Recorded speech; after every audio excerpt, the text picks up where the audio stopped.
प्रधानमंत्री नरेंद्र मोदी ने संसद के नए भवन का किया शिलान्यास। कहा, आत्मनिर्भर भारत के निर्माण का गवाह बनेगा नया भवन। 971 करोड़ से अगस्त 2022 तक तैयार होगा भवन।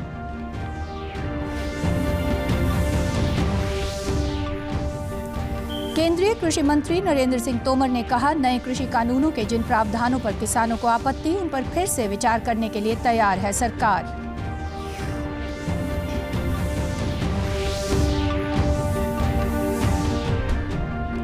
मुख्यमंत्री मनोहर लाल की अध्यक्षता में चंडीगढ़ में हुई मंत्रिमंडल की बैठक। पंचायत चुनाव और किसान आंदोलन समेत कई अहम मुद्दों पर हुई चर्चा।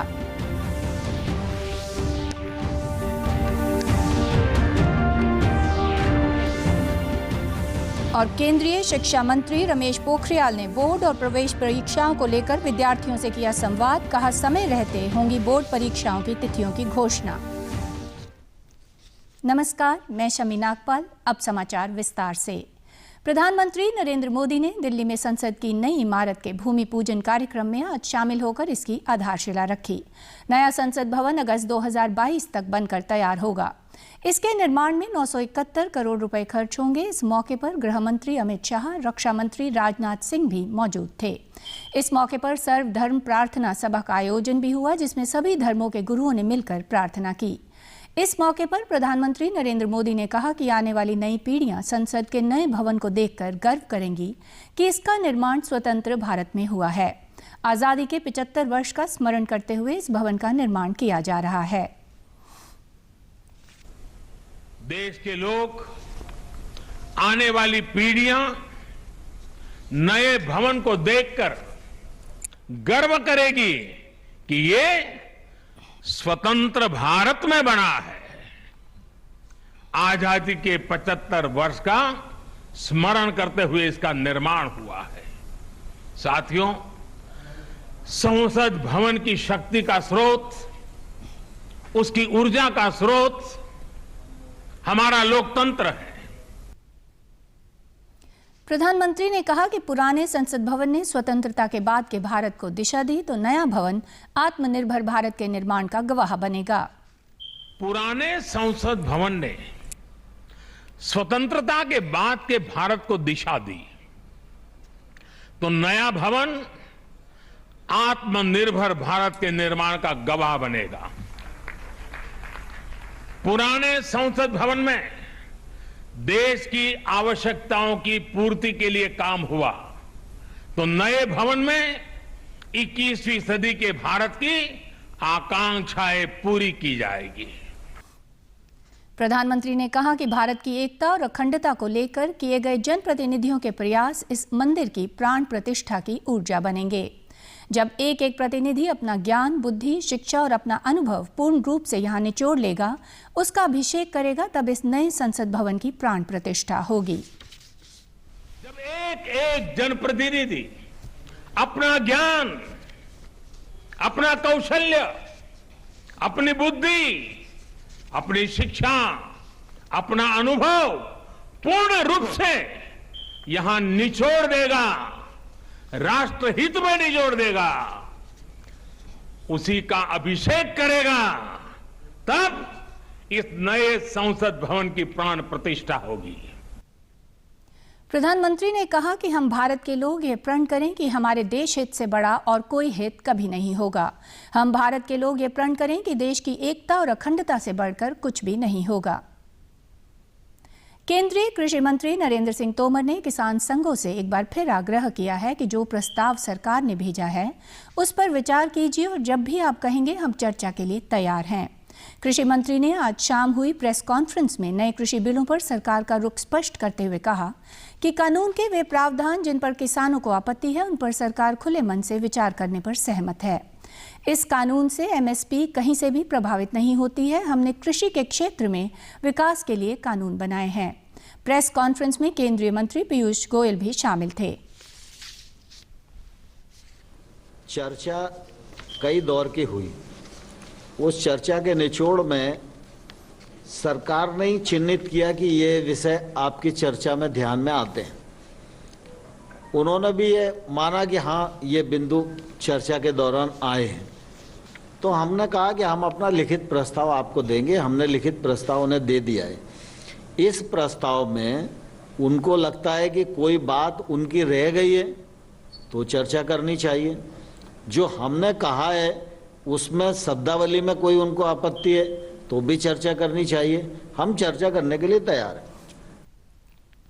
मुख्यमंत्री मनोहर लाल की अध्यक्षता में आज चंडीगढ़ में मंत्रिमंडल की अनौपचारिक बैठक हुई। मुख्यमंत्री मनोहर लाल ने पत्रकारों को बताया कि बैठक में पंचायत चुनाव और किसान आंदोलन समेत कई मुद्दों पर चर्चा हुई है। उन्होंने बताया कि केंद्र और किसानों की कई दौर की बातचीत हो चुकी है। किसानों की मांगों को लेकर सरकार ने लिखित आश्वासन भी दिया है। उम्मीद है कि जल्द ही किसानों का धरना खत्म होगा। उन्होंने कहा कि प्रदेश की मंडियों में एमएसपी पर बाजरा, मूंग और मूंगफली की खरीद हुई है और आगे भी ये खरीद जारी रहेगी।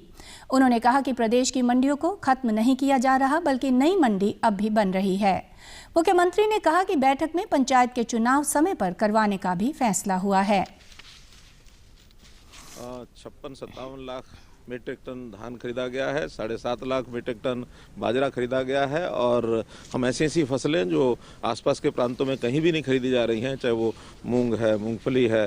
ये मूंगफली पहली बार हरियाणा में उसकी प्रोक्योरमेंट हमने शुरू की है और उससे पहले भी सूरजमुखी, सरसों ये भी हम खरीदते रहे हैं और हम आगे आने वाले समय में इन सब फसलों को एमएसपी पर खरीदेंगे। ये हमने आश्वासन दिया है, करके भी दिखाया।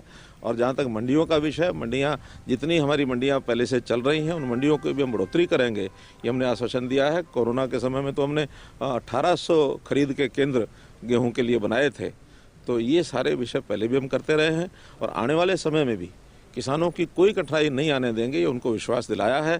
किसानों की जो भी कठिनाइयाँ होंगी उसके ऊपर हम सहानुभूतिपूर्वक विचार करेंगे। वहीं उप मुख्यमंत्री दुष्यंत चौटाला ने कहा कि किसानों के मामले में उनकी पार्टी अपना स्टैंड स्पष्ट कर चुकी है। उन्होंने कहा कि केंद्र सरकार ने किसानों को लिखित में एमएसपी की गारंटी का सुझाव भेजा है। यह प्रदेश का विषय नहीं है और केंद्र और किसानों के बीच इस मसले पर बातचीत जारी है।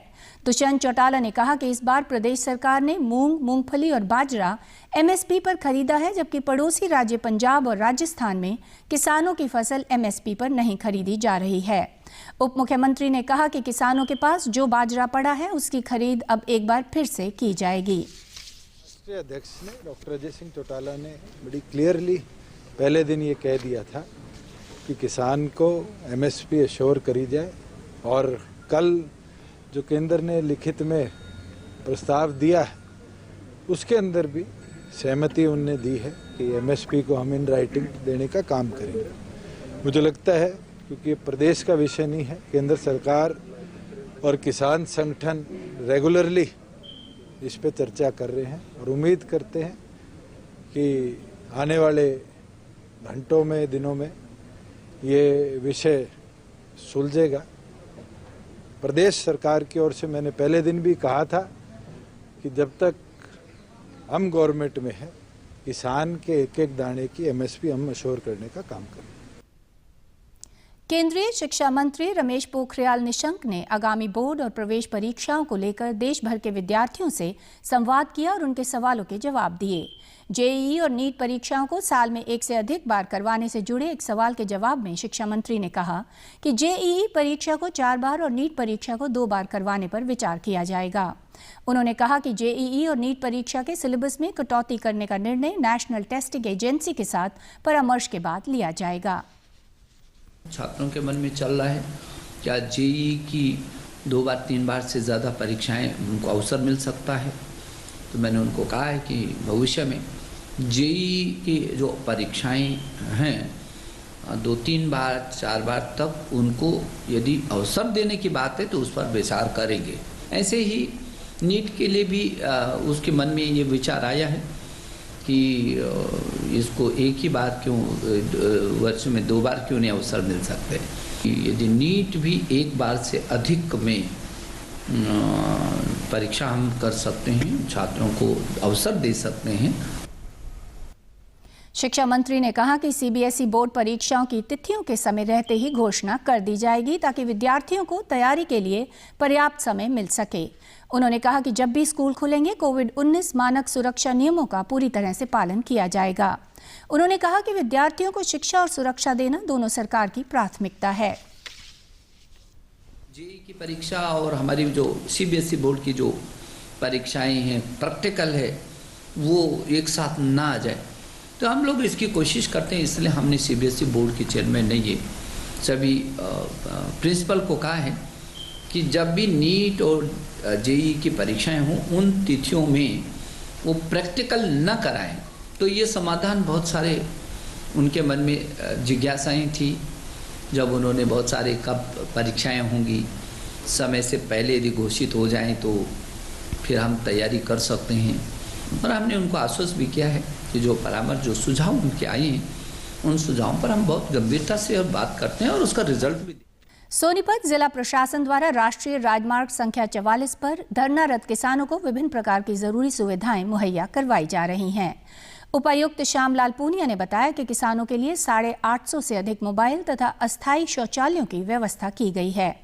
इसके अलावा पेयजल के लिए विभिन्न स्थानों पर दर्जनों टैंकर स्थापित किए गए हैं। उन्होंने बताया कि धरना स्थल की सफाई का भी विशेष ध्यान रखा जा रहा है। कूड़ा उठाने वाली कंपनी के अनुसार धरना स्थल से रोजाना करीब 10 टन कूड़ा उठाया जा रहा है। नगर निगम की ओर से यहां 50 सफाई कर्मी लगाए गए हैं। उपायुक्त ने बताया कि धरना स्थल पर एम्बुलेंस की भी व्यवस्था की गई है। स्वास्थ्य बिगड़ने पर यहां से कुछ किसानों को एम्बुलेंस की मदद से उपचार के लिए रेफर भी किया गया है। स्वास्थ्य विभाग की टीमें लगातार किसानों की स्वास्थ्य जांच कर उन्हें आवश्यक दवाइयां, मास्क, आयुष कार्ड आदि वितरित कर रही हैं। उन्होंने कहा कि हर प्रकार की स्थिति को नियंत्रण करने के लिए पर्याप्त संसाधन मौजूद हैं। महात्मा गांधी राष्ट्रीय ग्रामीण रोजगार गारंटी अधिनियम दिहाड़ीदार मजदूरों के लिए लाभकारी साबित हो रहा है। नरवाना माइनर एवं डिस्ट्रीब्यूटरी की सफाई के लिए मनरेगा के तहत मजदूर लगाए गए हैं। यहाँ काम कर रहे मजदूरों ने बताया कि मनरेगा में काम मिलने से उनकी आर्थिक परेशानी कम हुई है। उन्हें प्रतिदिन के हिसाब से 309 रुपए मजदूरी मिलती है, जो सीधे उनके खातों में डाल दी जाती है। मनरेगा के तहत सरकार सेंटर की स्कीम बहुत बढ़िया है। मजदूरों को भरपूर काम मिल रहा है, टाइम पे काम मिल रहा है। और जो बीच में बिचौलिए होते थे, पैसे खा जाते थे, अभी वही नहीं है। इससे डायरेक्ट आधार लिंक से पैसे मिल रहे हैं। लॉकडाउन में मजदूरों को काम मिला है। जब घर में किसी के पास कोई भी कार्य नहीं था, उस टाइम मनरेगा ने इनका भरपूर साथ दिया है। सेंटर की बहुत बढ़िया स्कीम है। और जो दिहाड़ी की बात है, पहले दिहाड़ी 279 रुपये थी, अब बढ़ाकर हरियाणा सरकार ने 309 रुपये कर दी है। इससे बहुत फ़ायदा है जी, सभी को रोज़गार मिल रहा है, जिससे बढ़िया तरीके से, क्योंकि अब मजदूरी बहुत कम रह गई है। नरेगा के तहत ही बहुत ज़्यादा हमें काम मिलता है मजदूरों को, और इससे बहुत बेनिफिट है। ये खाते के अंदर डायरेक्ट पैसे आ जाते हैं और हमें भरपूर काम मिलता है। बढ़िया लग रहा है जी काम। पहला भी लॉकडाउन में जी काम करनी था, काम मिल गया था जी नरेगा का। खाता में पीछे आवा जी, माना कड़ी जाने की जरूरत नहीं, भी खाता में तो पीछे ले कटवा लिया जी मामा। नरेगा के पीछे हमारे बहुत अच्छी स्कीम है जी। बढ़िया लग रहा जी। लॉकडाउन में जी कोई काम नहीं था, इतनी काम दिया था, खाता में पीछे आ गए थे, राशन भी मिल रहा जी, सब सही सरकार है, सही चल रही है, गरीबों के लिए बहुत सही है जी। सर ऐसा है, जो लॉकडाउन लगा था जी, उसमें सरकार ने बहुत मदद की है जी। लॉकडाउन में भी काम चल रहा जी, बहुत सहयोग है जी। अब भी काम चल रहा है, ले खाता में पैसे आ जाते हैं जी, किसी के पीछे भागने की जरूरत नहीं पड़ती। वह मेरी दिहाड़ी दे, फलानी कर, वो खाता में पैसे डल जाते हैं, किसी टाइम निकालो, किसी टाइम अपना खर्च कर लो जी। बढ़िया है जी, काम भी सही मिल रहा है, पैसे भी सही खाते में डल रहे हैं जी। टाइम पर गरीबी का बहुत वो कर रखा है सरकार ने जी, बहुत मदद कर रखी है। जिस तरह खाते में पीछे डलने लग रहे जी, मजदूरी के नरेगा के भी आ रहे हैं जी, बहुत बढ़िया जी, अच्छी बात है। अब अंत में इस बुलेटिन के मुख्य समाचार एक बार फिर।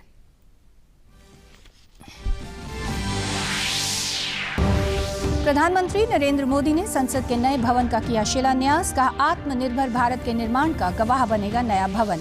971 करोड़ से अगस्त 2022 तक तैयार होगा भवन। केंद्रीय कृषि मंत्री नरेंद्र सिंह तोमर ने कहा, नए कृषि कानूनों के जिन प्रावधानों पर किसानों को आपत्ति, उन पर फिर से विचार करने के लिए तैयार है सरकार।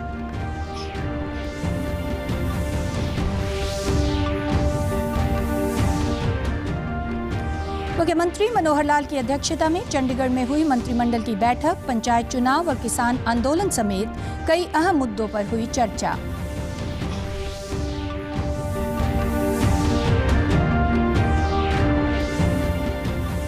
और केंद्रीय शिक्षा मंत्री रमेश पोखरियाल ने बोर्ड और प्रवेश परीक्षाओं को लेकर विद्यार्थियों से किया संवाद। कहा, समय रहते होंगी बोर्ड परीक्षाओं की तिथियों की घोषणा। समाचारों में आज इतना ही। नमस्कार।